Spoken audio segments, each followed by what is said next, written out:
पूर्व केंद्रीय मंत्री और सिरसा लोकसभा सीट से गठबंधन प्रत्याशी कुमारी शैलजा ने प्रधानमंत्री नरेंद्र मोदी पर निशाना साधते हुए कहा कि प्रधानमंत्री देश की जनता को असल मुद्दों से भटकाना चाह रहे हैं। वहीं कुमारी शैलजा ने कहा कि लोग कांग्रेस के साथ हैं और इस बार हालात बदलना चाह रहे हैं। यूपी के मुख्यमंत्री योगी आदित्यनाथ के सिरसा में रैली के सवाल पर कुमारी शैलजा ने तंज कसते हुए कहा कि यूपी में भी उनका विरोध हो रहा है तो वे सिरसा में क्या बांट कर जाएंगे। वहीं आम आदमी पार्टी की राज्यसभा सांसद स्वाति मालीवाल के मामले में कुमारी शैलजा ने कहा कि ये बहुत ही कॉम्प्लिकेटेड मामला है, देखते हैं आगे जांच में क्या निकलता है। वहीं केजरीवाल के भाजपा के 75 साल के नियम पर कुमारी शैलजा ने कहा कि नियम तो भाजपा ने 75 साल पर स्टैंड रखा है, देखते हैं कि आगे क्या होता है। कुमारी शैलजा सिरसा में एक निजी कार्यक्रम में शामिल होने के बाद पत्रकारों से बातचीत कर रही थी। माहौल ठीक लग रहा है, लोगों में भी और हमारे वर्कर्स में भी। सबको अब इंतज़ार है पोलिंग डे का और लोगों ने मन बना लिया है।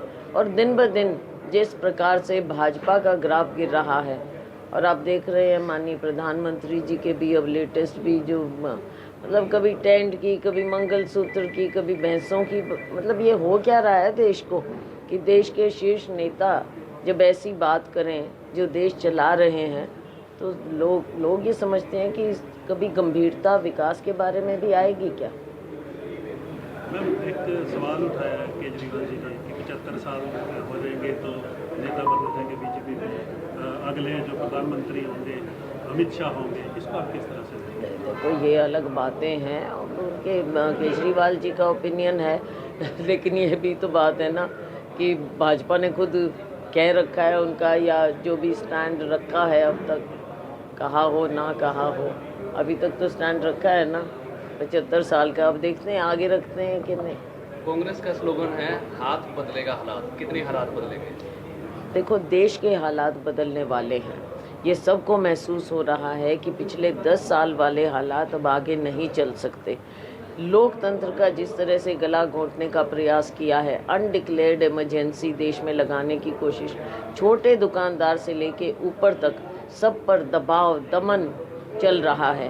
किसी के यहाँ सर्वे टीम भेज देंगे, किसी को कहीं जीएसटी में फंसा देंगे, किसी के ऊपर कोई और इंस्पेक्टर राज चला देंगे, तो हर एक को इन्होंने दबाकर कोशिश की है, ना कि विकास करके या लोगों का दिल जीत के। ये लोकतंत्र है, लोकतंत्र में हमें लोगों का आदर रखना चाहिए, लेकिन वो इस भारतीय जनता पार्टी के डीएनए में नहीं है।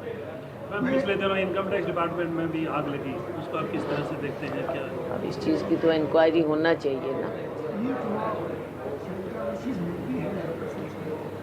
नहीं देखो वर्सेस नहीं, मैं तो अपनी पार्टी की सिपाही हूँ, मैं अपनी पार्टी की सिपाही हूँ और पार्टी का हिस्सा हूँ, तो मैंने तो कभी इस तरह से अपने बारे में सोचा नहीं है, पर लोगों का प्यार मुझे ज़रूर मिल रहा है।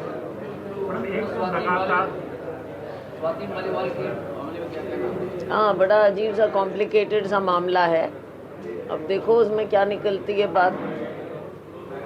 मोदी या कोई भी बीजेपी के बड़े नेता हैं, उनकी स्टेज में कभी भी रोजगार की बात नहीं होती, विकास की बात नहीं होती, लेकिन धर्म की बात होती है, हिंदू मुस्लिम की होती है। किस तरीके से देखते हैं देश? आप ये देखिए ना 10 साल बाद भी ये बात करते हैं, जबकि धर्म की बात आप ना तो किसी के दिल से निकाल सकते, ना उनके दिल में घुसा सकते। ये सब का मामला होता है और हर एक की अपनी आस्था है धर्म के नाम पर, लेकिन भाजपा की ये आदत हो गई है और इनकी राजनीति इस पर आधारित है कि धर्म के नाम पर लोगों को बांटा जाए। आप वक्तव्य देख लीजिए, माननीय प्रधानमंत्री जी के देख लीजिए और वही नीचे तक वो बात फॉलो करते हैं। तो देश को आप मानसिक रूप से बंटवारा ना करिए। यूपी के सीएम आदित्य योगीनाथ भी सिरसा आ रहे हैं, 20 तारीख को रैली करेंगे, क्या लगता है कि कुछ हालात? आपने देखा कि यूपी में भी उनका वो बात नहीं रही, यूपी में ही कितनी ऑपोजिशन मिल रही है, यहाँ आके क्या बांटेंगे। दैनिक सवेरा के लिए सिरसा से विजय कुमार की रिपोर्ट।